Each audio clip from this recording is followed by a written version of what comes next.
Real Partiyasının sədri iqtisadçı ekspert Natiq Cəfərli özünü Facebook hesabında icra başçılarının maaşları və mövcud idarəetmə sisteminin effektivliyi ilə bağlı diqqət çəkən paylaşım edib. Cəfərli icra başçılarının maaşları arasında bölgünü təqdim edərək bu sistemin köhnəldiyini və yenilənməsinin vacibliyini vurğulayıb. İcra başçılarının maaşları inzibati ərazi vahidləri üzrə belədir. Bakı şəhər icra başçısı 7650 manat. Gəncə, Sumqayıt şəhərlərinin icra başçıları 5625 manat.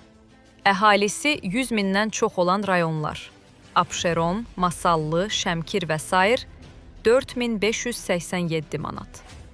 Əhalisi 50-100 mindən çox olan rayonlar: Ucar, Lerik, Beyləqan və s.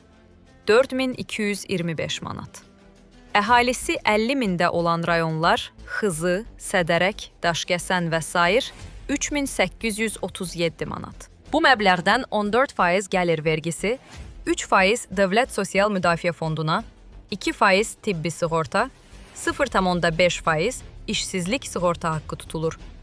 Cəfərlinin sözlərinə görə bu maaşlar 1 mart 2022-ci ildən sonra artıb və həmin tarixdən etibarən icra başçılarının əsas maaşına 1,5 misli əlavə verilir.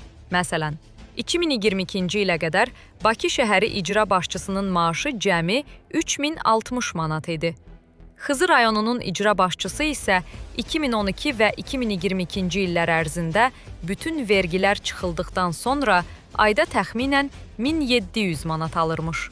Son 3 ildə isə bu məbləğ 3000 manat civarındadır. Sual olunur, bu şəxs illərlə bu gəlirlə necə dolanıb? Yaşadığı ev və sürdüyü maşın bu maaşa uyğun gəlirmi? Deyə o qeyd edib.